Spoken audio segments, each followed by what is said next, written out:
और क्या टिप्स आपके जहन में आती हैं which helps, like do reading benefits help, reading benefits definitely उससे आपको मदद मिलती है, लेकिन उसका वो भी रिलेशन है विद योर लेवल ऑफ ईमान। अगर आपका लेवल ऑफ ईमान हाई है तो जो आप बेनिफिट्स रीड कर रहे हैं उससे आपको बेनिफिट और ज़्यादा आपको मोटिवेशन मिलेगी। लेकिन अगर आपका लेवल ऑफ ईमान लो है तो आपको रीडिंग ऑफ बेनिफिट वो बहुत कह देंगे एब्स्ट्रैक्ट सा लगता है कि इतनी ज़्यादा मैं बचपन से सुनते आ रहे बेनिफिट है, लेकिन वो दिल पे नहीं लग रही चीज़। तो उस सिचुएशन में आपको अपने आप को फोर्स करना पड़ता है कि मुझे उस स्टेज पे पहुंचना पड़े।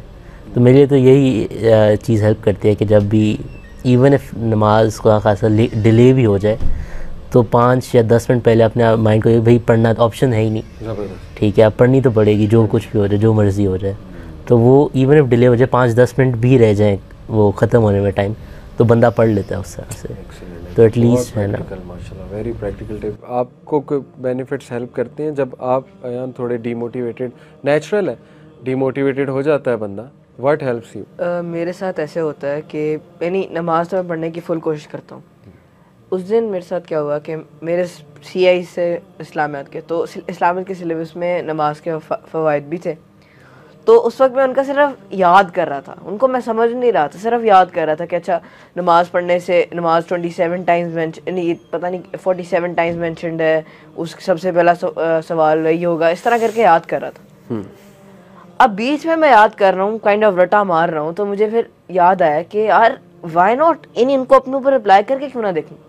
तो मैंने पढ़ना शुरू किया और मेरा पर्सपेक्टिव बदल गया।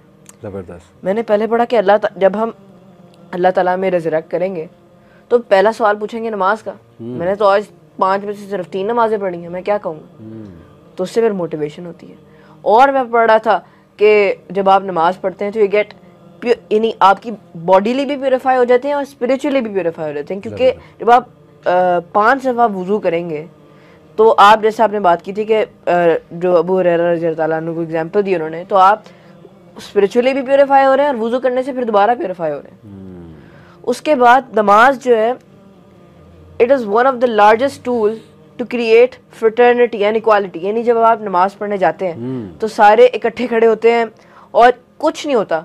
आप जहाँ पे भी जाएंगे, किसी मॉल में जाएंगे, किसी रेस्टोरेंट में जाएंगे, फिर वहाँ पे फ़र्क ज़रूर होगा कि जो थोड़े से लेस वो हैं, तो जो निचला तबका है वो आपका अलग होगा, जो ज़रा ऊपर वाले हैं वो कहीं और होंगे। तो वहाँ पे ऐसा कुछ नहीं होता, यानी वहाँ पे इक्वालिटी होती है। ज़बरदस्त। चाहे कोई बिल गेट्स भी हो या फिर कोई जैनिटर भी हो, सारे इकट्ठे खड़े हो, इससे ये भी फ़ायदा होता है। Excellent. और नंबर 1 नमाज का फ़ायदा ये कि वो आपके अंदर टाइमिंग इंस्टिल करती है, आपके अंदर वो इंस्टिल करता है कि आप रेगुलरिटी इंस्टिल करती है कि आप अपना एक काम आपने उसी टाइम पे करना है। बिल्कुल वो आपके अंदर इंस्टिल हो जाता है कि आप हर काम अपने टाइम पे, जैसे अल्लाह ताला ने कहा है we have enjoyed prayers on the believers on a fixed time. तो उससे आपके अंदर रेगुलरिटी पैदा हो जाती है। वेरी नाइस माशाल्लाह। मुआज़, आप क्या समझते हैं कि बेनिफिट्स या कॉन्सिक्वेंसेस किन को पढ़ने से ज़्यादा इंसान थोड़ा सा एक्टिव हो जाता है, या both go side by side? Personally consequences का मैं समझता हूँ। कॉन्सिक्वेंसेस पढ़ के आप जो हो बहुत मोटिवेट होते हैं हम कि अभी हमने जब टॉक शुरू की थी तो उसके स्टार्ट में हमने बात की थी पेयर प्रेशर की, कि पेयर प्रेशर की वजह से हम जो है वो थोड़ा सा रुक जाते हैं। तो अगर आप इस बात के बारे में सोचें कि क़यामत वाले दिन on the day of judgement पहला सवाल जो अल्लाह ताला करेंगे वो नमाज का होगा, और वो पूरी दुनिया के सामने होगा। उस वक्त हर कोई देख रहा होगा, हर कोई सुन रहा होगा, तो तब क्या जवाब देंगे आप? वहाँ पे कितना प्रेशर होगा आपके ऊपर, वहाँ पे क्या होगा आपके साथ? बिल्कुल सही। और कॉन्सिक्वेंसेस की थोड़ी सी मैं चाहता हूँ बात बताऊँ, ऑल्दो वो सुन के डर लगेगा, लेकिन ये कि आई बिलीव हमें कॉन्सिक्वेंसेस डिस्कस करने चाहिए। डजेंट मैटर कि हमें वो पसंद आए या ना आए, लेकिन रसूलुल्लाह सल्लल्लाहु अलैहि वसल्लम सेड के मुशरिकीन में यानी पेगन्स में और हम में फ़र्क है ही नमाज का। पहली बात तो ये, this is what differentiates us, okay, not to degrade anyone. मुशरिकीन से बात है जो जानबूझ के शिरक में पड़े हुए, ओके, उनकी बात हो रही है। तो कॉन्सिक्वेंसेस की एक बात की जाए ना, तो सूरह माऊन उसमें अल्लाह ताला क्या कहते हैं कि फ़वैलुल लिल मुसल्लीन अल्लज़ीना हुम अन सलातिहिम साहून। यस, के वैल है उन लोगों के लिए, उन नमाजियों के लिए, उन लोगों के लिए नहीं, उन नमाजियों के लिए। फ़वैलुल लिल मुसल्लीन, वैल की दो ट्रांसलेशन हैं, एक डिस्ट्रक्शन, एक वैल जहन्नम की वो वादी है जहाँ से जहन्नम भी पनाह मांगती है, सीक रिफ्यूज करती है अल्लाह से, यानी इतनी डेडली वादी है। अल्लाह ने ये नहीं कहा उन लोगों के लिए वैल है जो नमाज नहीं पढ़ते, नहीं, अल्लाह ने कहा उन नमाजियों के लिए वैल है जो नमाजें डिले करते हैं।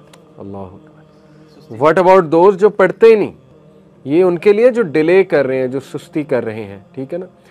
ये कॉन्सिक्वेंस अल्लाह ने हमें बताया। और फिर मुनाफिकीन की नमाज, यकीन करें एक बार हमें मुगीरा ने लेक्चर दिया, एक बड़ा ज़बरदस्त लेक्चर था नमाज के ऊपर। मुगीरा ने उसके शुरू में बताना शुरू किया, हमारा तरबिया सेशन था, मुनाफिकीन की नमाज कैसी थी रसूलुल्लाह के दौर में, और कुरान ने मुनाफिकीन की नमाज कैसी बयान की।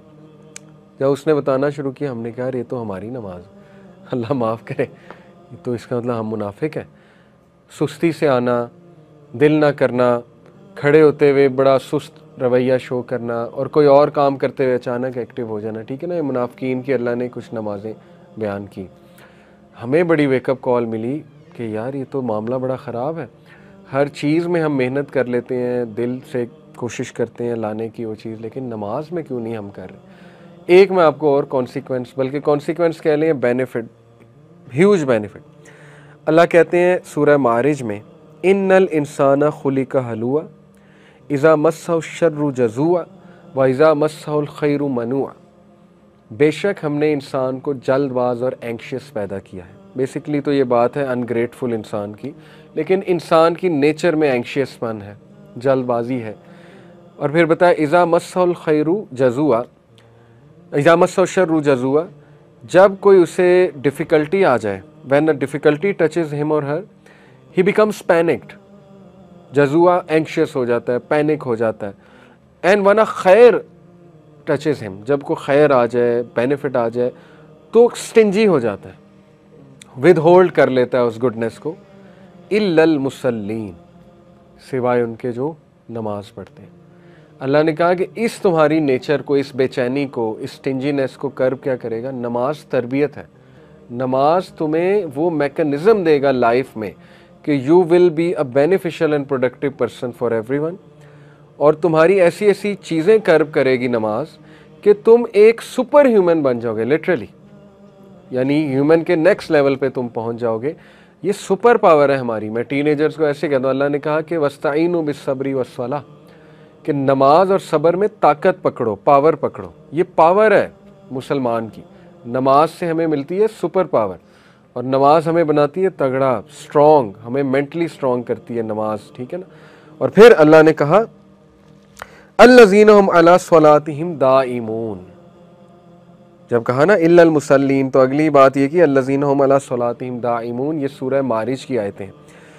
वो जो अपनी नमाजों को कंसिस्टेंटली पढ़ते हैं, दाइमून से मुराद है जो कंसिस्टेंट है अपनी नमाजों में, वो ऊपर वाले मैकेनिज़्म से अल्लाह कहते हैं उनके कर्ब हो जाएगा। तो out of his infinite mercy and his love, अल्लाह ने आपको वो चीज़ दे दी है, यकीन करें, जो दुनिया के सारे साइकोलॉजिस्ट और डॉक्टर्स बैठ जाए ना और कोई ऐसी चीज़ सोचने बैठें कि यार ऐसी क्या चीज़ है कि लोगों के लिए हम डिज़ाइन करें जिससे उनकी हर एंगल से तरबिया भी हो जाए, उनको स्पिरिचुअलिटी भी मिल जाए, उनकी हेल्थ भी बेटर हो जाए और साइकोलॉजिकल उन्हें बेनिफिट्स भी आ जाए, तो यकीन करें वो आ जाके नमाज की में ही आएंगे, कहेंगे यही है, पकड़ लो इसे। इसकी मूवमेंट्स देख के, इसके जो हम इसमें रिसाइट करते हैं वो देख के, और इसकी टाइमिंग्स देख के, और इसका पूरा तरीका देख के कि इसमें वुज़ू है, ये है, यकीन करें वो यही कहेंगे। इसलिए मैं टीनेजर्स कहता हूँ, please consider it a gift, it's a huge gift from Allah almighty. और अपने आप को मोटिवेट करें, बकअप करें अपने आप को, मिसकंसेप्शन से दूर हो जाएं, पढ़ें नमाज की फ़िक्र क्या है, सीखें नमाज पढ़ी कैसे जाती है, उसमें इंटरेस्ट लें, आपकी बहुत सी चीज़ें ठीक होना शुरू हो जाएंगी।